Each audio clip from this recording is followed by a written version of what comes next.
Paralysis फालज जैसी condition से क्या मुराद है? फालज एक ऐसी कंडीशन है जब इंसान को ये कंडीशन पैदा होती है। जब इंसान के जिस्म में ये कंडीशन पैदा होती है तो जिस्म के जिस हिस्से में ये कंडीशन पैदा हुई होगी वहाँ पे मौजूद जो पट्टे होते हैं, जो मसल्स होते हैं, वो काम करना बंद कर देते हैं। ये फालज लोकलाइज हो सकता है या फिर जनरलाइज हो सकता है। लोकलाइज से मुराद ये जिस्म के एक हिस्से या कुछ हिस्से में हुआ होगा, और जनरलाइज का मतलब है जिस्म के ज़्यादा अज़ा या ज़्यादा हिस्सों पर फालज का होना। ये पार्शियल या फिर कंप्लीट हो सकता है। पार्शियल से मुराद जिस्म के जिस हिस्से में फालज हुआ होगा वहाँ का थोड़ा सा हिस्सा जो वो मुतासिर हुआ होगा। या दूसरी कंडीशन जो इंसान के लिए पैदा हो सकती है कि वहाँ पर जहाँ पे ये फालज पैदा हुआ होगा वो मुकम्मल तौर पर जिस्म के उस हिस्से में मुकम्मल तौर पर फालज हुआ होगा, कंप्लीट पैरालिसिस होगा। और ये फालज जो है वो टेम्परेरी हो सकता है या फिर परमानेंट हो सकता है। यानी टेम्परेरी से मुराद ये कुछ वक्त के लिए होगा इंसान को, या फिर ये मुस्तकिल होगा।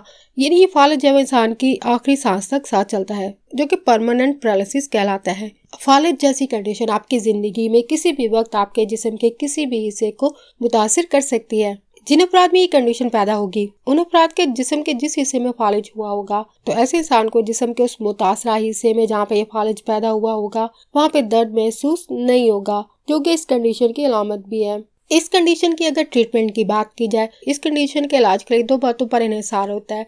फर्स्ट, इस बात को डॉक्टर ज़हन में रखते हैं कि फालज की वजह क्या है, और सेकंड, फालज जैसी कंडीशन पैदा होने के बाद अलामत क्या ज़ाहिर हुई इंसान के अंदर, और सेकेंडली फालज जैसी कंडीशन पैदा होने के बाद इंसान के अंदर कौन सी अलामत ज़ाहिर हुई। इन दो बातों की बिना पर तरीका इलाज है वो सोचे जाते हैं, तरीका इलाज तजवीज़ किए जाते हैं, और डॉक्टर मुख्तलिफ तरीका इलाज और मुख्तलिफ टेक्नोलॉजीज़ की मदद से और मशीनों की मदद से मरीज़ की मियारी ज़िंदगी को बेहतर बनाने में मदद देते हैं। आजकल टेक्नोलॉजी की वजह से बहुत सारी ऐसी डिवाइसेस बनाई जा चुकी हैं जिनकी मदद से ऐसे अफराद की मदद की जा सकती है जो माजूर हैं या फालज जैसी कंडीशन की वजह से अपाहज हो चुके हैं। इन डिवाइसेस और आलात की मदद से इनकी मदद की जाती है ताकि ये अपनी रूटीन के काम कर पाएं। फालज के शिकार बहुत सारे अफराद में इस कंडीशन के पैदा होने के बाद इलाज के बावजूद भी ऐसे अफराद इलाज के बावजूद भी जिस्म के इस मुतासरा हिस्से में कोई भी हरकत या एहसास दोबारा हासिल नहीं कर पाते हैं।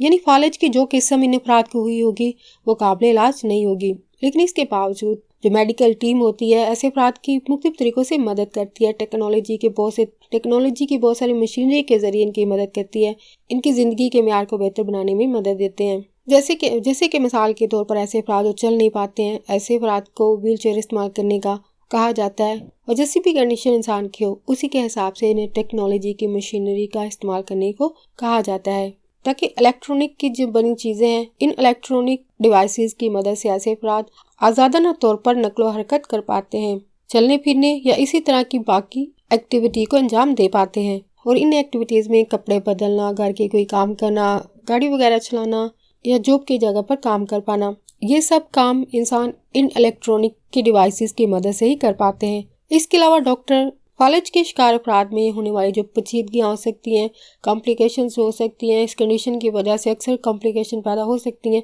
इन मुश्किलात को हल करने में डॉक्टर इनकी मदद करते हैं। जैसे कि ऐसे अफराद को अपने लाइफस्टाइल, अपने तर्ज ज़िंदगी में कुछ चेंजेस लाने को कह सकते हैं, अद्वियात में कुछ चेंजेस करवा सकते हैं, या अगर ऐसे अफराद को सर्जरी की ज़रूरत पड़ती है तो ऐसे अफराद को सर्जरी करवाने का कह सकते हैं, और इसके अलावा फिजिकल थेरेपीज करवाने का कह सकते हैं। और फालज के शिकार अफराद को भी अपनी ज़िंदगी को बेहतर बनाने के लिए जो मुश्किलात आ रही हों, अपनी कंडीशन के हवाले से अपने डॉक्टर से अपनी कंडीशन के हवाले से सवालात करते रहना चाहिए, ताकि डॉक्टर आपकी कंडीशन को समझते हुए आपको मज़ीद मुफीद मशवरे दे सके और आपकी ज़िंदगी को बेहतर बनाने में मदद दे सके।